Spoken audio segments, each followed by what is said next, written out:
Okay, so here's question number 5 in 10.1, number 5. This is a pretty tricky question, so let me help with this. So to do this problem, what they're wanting me to do is construct a scatter plot. So let's go to the exam for notes. So this is the most helpful thing. Graphing a scatter plot. So what do we do to graph a scatter plot? Put the data in L1 and L2. So that's the first thing. Let's go back. So L1, put all this data in L1, and L2, put all that data in L2. So then hit second, stat plot, enter. Turn on plot 1 if it is not already on.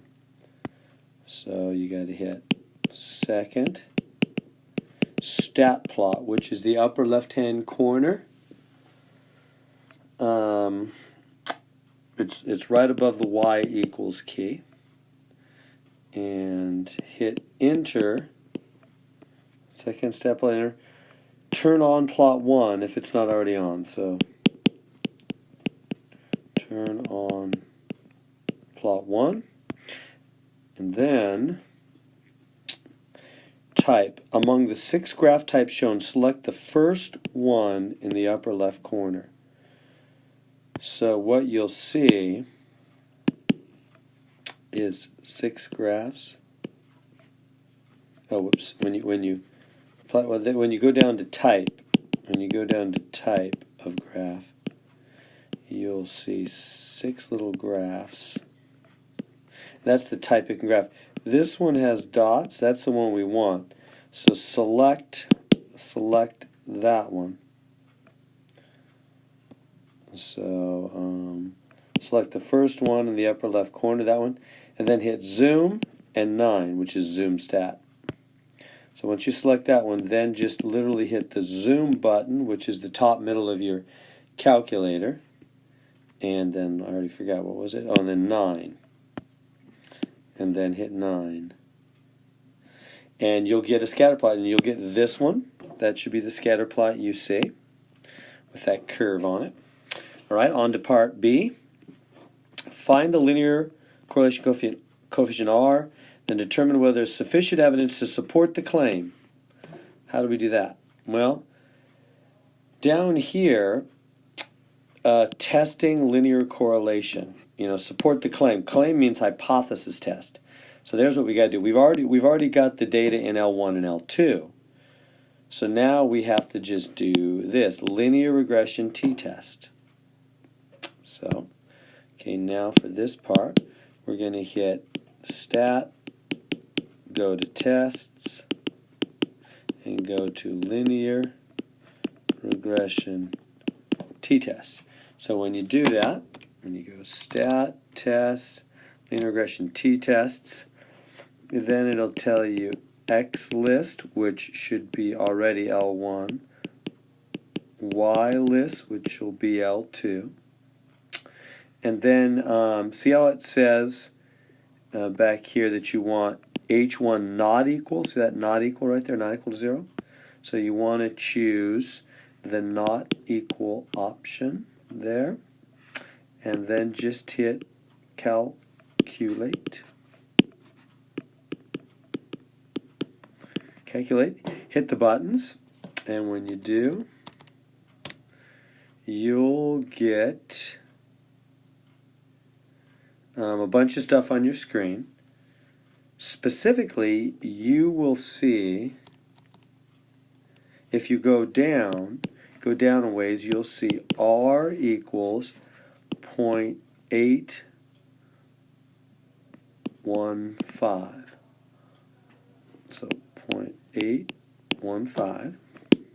You have to kind of roll the screen down a ways. You'll see R equals 0.815, which is what they want. And then it asks you another question. It says, using the linear correlation coefficient found, determine whether there is sufficient evidence. Is there? Well, what are we testing? Let's go back here. You're always testing this. See how it says the linear regression test? So you're always testing, I don't know where to write that, maybe over here, HOR equals 0. Remember, the HO is always equals, and this is r not equal to 0. Okay, so that's what we're testing.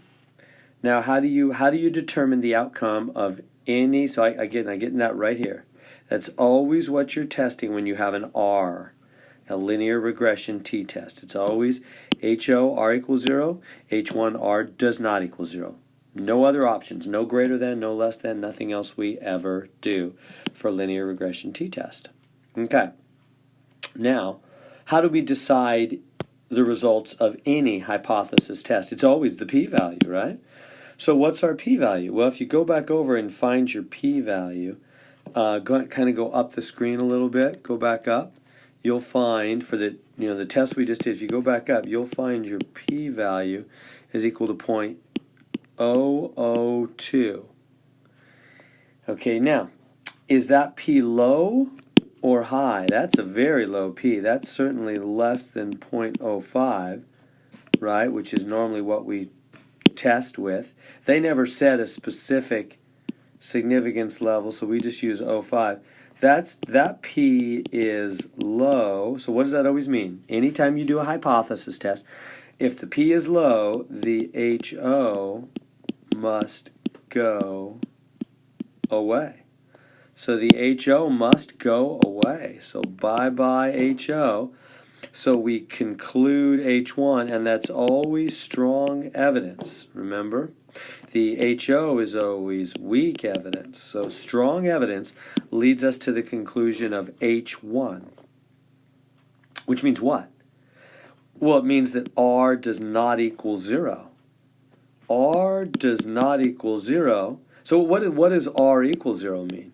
R equals 0 means no linear correlation, right? If R is 0 or really close to it, there's not a linear relationship. There's no linear correlation. But we concluded R is not 0.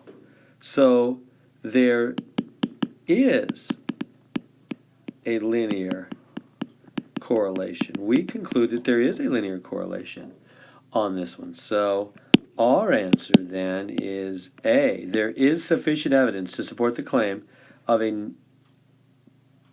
nonlinear correlation between the two variables.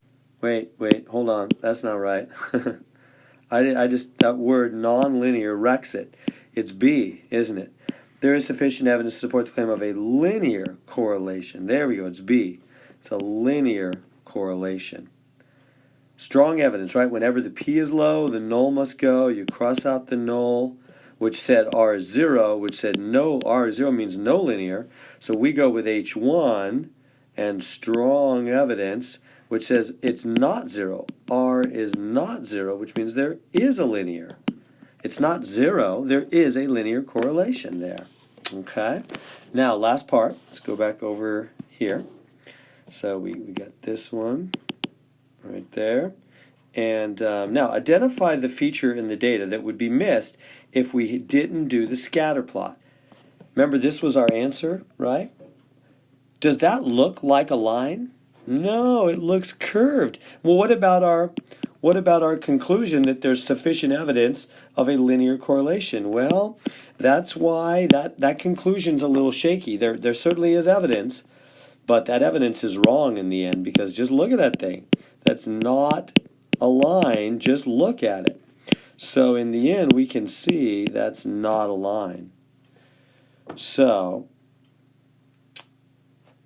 the answer then is B. The scatter plot reveals a distinct pattern that is not a straight line. So it's important when you're doing a hypothesis test to always look at the scatter plot to see if it really is a line. Even if your evidence comes in supporting, it may be missing the picture that there really is not a line there. Even though these dots are close together, kind of in line, that's why the evidence from the hypothesis test here came out strong evidence. The p-value came out so low. But we can see the picture with our own eyes. It's curved, right? It's not a line. So that's what's important there.